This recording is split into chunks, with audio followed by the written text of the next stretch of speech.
All right, cool. Yeah, so I'm Mayur. I'm one of the founders here at Arcana, where we're building a chain abstraction protocol. I'm here to talk to you guys about a couple of things. But what we'll do first and foremost is that we're going to completely raw dog this and do an actual live demo and show you real chain abstraction today as it works, right? So let me jump right into it. All right, so we're going to talk about how we define chain abstraction, what effects it kind of has. That's sort of like my purpose for the talk, but let's set the context here first by showing you guys what we believe is chain abstraction, right? So we have a protocol. Protocol has an SDK. The SDK we put into basically a wallet. I hope you all can see it. This is a standard EOA wallet. In fact, I just went to my MetaMask, imported one of the wallets I created there. And like with most people, I have assets spread out across multiple chains. Like, so what we do in this wallet and as part of our protocol is basically unify a user's asset balances across different chains. As you can see, I have ETH here across 5 different chains. Same with my USDC. I have it across 4 different chains, so on and so forth, right? Now, this is cool, but what would be really cool is if I can actually spend these unified balances, right? So let me head on over to Aave. So I go to Aave, I have my wallet connected here, and I'm on Aave's base market. And if you go back to the wallet, you will actually see that I have no USDC here on base, none. But what we get Aave to show is the combined USDC balance that I have across all these chains that we support, right? Now that's pretty cool too. But again, can we spend that? So I hit supply, right? There should be no way I can enter a number greater than 0 here, right? But let's try 5, right? First, I need to prove this, and hopefully the internet gods will help.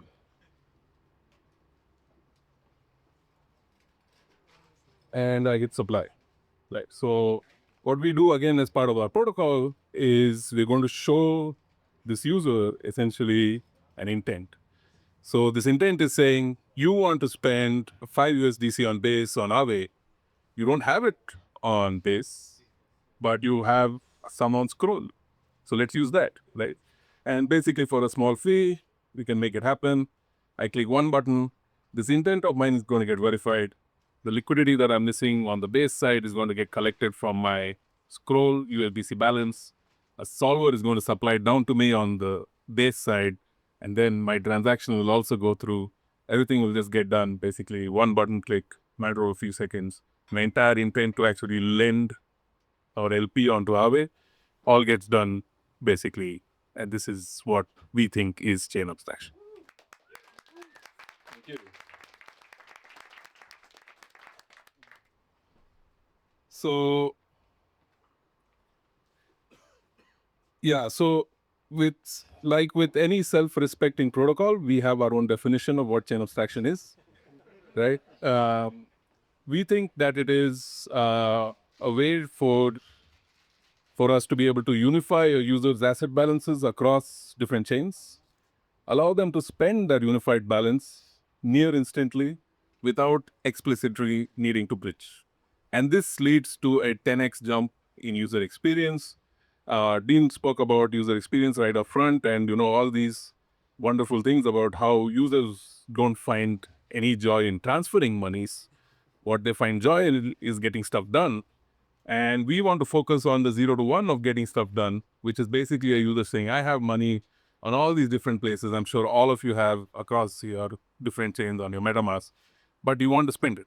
So let's make that possible, right? So, but once you do that in just the way that we showed you, right, this is going to have some pretty severe long-term effects, we feel. So we already spoke about the user and UX, and we come to basically to a place where now maybe mass adoption starts to become real, right? It's now a meme. The trickle of users that we see into crypto every day. But maybe there's now a very nice way in which someone can get onboarded onto any chain, but spend their assets wherever it's cool or wherever it is fun to do so right now, right? So users are not really going to be caring about where their monies are.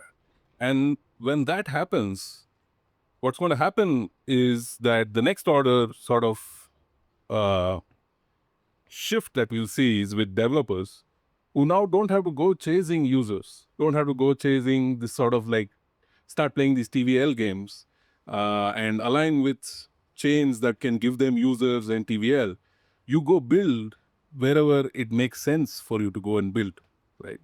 And let the users come to you, right? You think the best place for you to build is Cosmos? Go build on Cosmos. And a user will come and spend their USDC, their ETH into your account and into your app, and it's going to be seamless.